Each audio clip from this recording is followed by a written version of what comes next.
I never made it, but I know what it takes. I'm motivated by a mix of emotion. Got my statement, and I'm reading it slow so I can understand it fully. Appreciate my standing, go out of this world and right on time. Oh, never in my life have I seen the sky light up like this. I'm far away from Earth and I wanna know if you exist. Mission control, do you read me? Send me my coordinates lately. Mission control, am I drifting? Tie me to someone who will love me. Yeah, wait, I think I'll last a bit longer. Find another reason to breathe. Welcome everyone. Welcome everyone. Welcome everyone to another Ref Brandon and the Todd Family YouTube video. Wherever you are, whatever you may be doing, thank you so much for making Ref Brandon and the Todd Family a part of your day. We always greatly appreciate it. I hope everybody enjoys our new setup here. We are trying our best, slowly but surely, to look professional with these videos. Before I get into today's video, let me say I've got two shout outs coming up at the end of the video. Please stay tuned for those. But today we're going to be talking about the new AP college basketball poll. Of course, it always comes out on Monday. This week's number one team is Gonzaga. Number 2, Arizona. Number 3, Auburn. And Purdue and Kansas round out the top 5. 6 through 10 is Kentucky, Duke, Villanova, Texas Tech, and Baylor. Providence is number 11. UCLA, number 12. Wisconsin, number 13. Houston and Illinois round out the top 15. USC is 16. Tennessee, 17. Followed by Arkansas, Murray State, and Texas. Now, will Murray State be able to do what George Mason has done in the past and what Loyola Chicago has done here just recently, and that is make a big run in the tournament? They've pretty much been not even talked about until the past couple of weeks, and now all of a sudden they're number 19, and then 21 through 25 is UConn, Ohio State, St. Mary's, Alabama, and Iowa. Again, any thoughts on the top 25 AP college basketball poll, please feel free to let me know. And also any thoughts on Juwan Howard. Of course, if you have not by some chance heard about it yet, he has been suspended for the rest of the regular season for throwing a punch, if you want to call it that. He really had his hand open, so it was kind of more of a slap in my opinion. But it was towards the Wisconsin coach after their game this past Saturday when Wisconsin pretty much just dominated the game. And then for no reason at all, they called a timeout late in the game. Juwan Howard was not happy about it, which to me, why does it matter? The timeout didn't really make a difference in the game, so why does it matter? But he still got upset about it, and he did not even want to shake the coach's hand. And now there has been some people come out this week and say that should be just done away with. There's no reason to shake hands. If you watch NBA, you know the NBA, a lot of times nowadays the coaches won't shake hands. They'll just stand across the court from each other and just throw their hands up and wave, and that's about it. But Juwan Howard decided to shake his hand, and he tried to walk away, and Wisconsin's coach said something to him. He tried to pull his hand away, and Wisconsin's coach wouldn't let him, so Juwan Howard just lost his cool, which he should not have done that. But you could tell the Wisconsin coach acted on, but he has been suspended for the rest of the regular season. And also this past Saturday, they put out their first early season bracket on what the top 4 seeds would be if the season ended right now. And of course, number 1 seed is Gonzaga because they're the number 1 team in America. But I was talking to a girl I work with on Monday night, I believe it was, and I was asking her who she thought was going to win it all this year, and she said she thinks it's going to be a Cinderella team, and I told her that's why I got so upset 2 years ago when the tournament got canceled, because I was convinced that Dayton was going to win it all because Obi Toppin was so good, and to me, he was extremely underrated. And I was convinced that if Dayton didn't win it, they were going to make a Final Four run at least, but it got canceled, so we'll never know. And hopefully this year, if not win it all, there will be a Cinderella team, maybe even Murray State at least make a deep run in the tournament, because there's just not a dominant team this year. It's clearly Gonzaga right now, but outside of Gonzaga, I can see any other team winning it all, and I can also see any other team being put out in the first round. You know, Duke's just not as good this year. I know they're still highly ranked, but that's because they're Duke.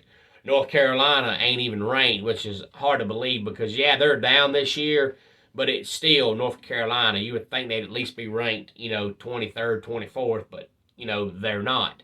So any thoughts on the poll, please feel free to let me know. And I know a lot of my Clemson fans and friends watch these videos. So if you're a Clemson fan, I want to know how you feel about the Brad Brownell situation. And even if you're not a Clemson fan, if you're just a basketball fan and you follow college basketball, whether you like the teams or not, how do you feel about the Brad Brownell situation? And the reason why I say that is because, of course, obviously, there have been a lot of Clemson fans that have wanted him gone for years, and I completely understand that.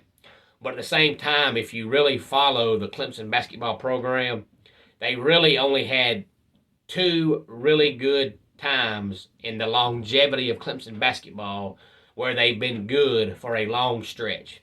The first one of those was the mid-90s when football was heading towards the end of the Tommy West tenure, bringing on Tommy Bowden. And college basketball with Clemson had Rick Barnes, and they were good because nobody cared about football because the football team sucked right then. And then as soon as Rick Barnes really built the program, he left to go to Texas. And then in the late 2000s, towards the end of the Tommy Bowden era, before they brought on Dabo, and right after they brought on Dabo's first couple of years, the basketball team was really good because the football team really sucked. So nobody cared. And then Oliver Purnell had the basketball team doing good. And then once Dabo really started winning again, the basketball team started struggling. Now, Brad Brownell is the all-time leader at Clemson with wins. And I'm not saying Clemson can't be a consistent basketball program, but you really can't hold Brad Brownell accountable and hate him for not doing what has never been done at Clemson. So I'm not saying Clemson can't be a consistent every single season tournament team, but until they prove they can, you can't be mad at Brownell for doing something that nobody else has done either. Because at first, everybody's biggest complaint about Brownell was, well, he never goes to the tournament.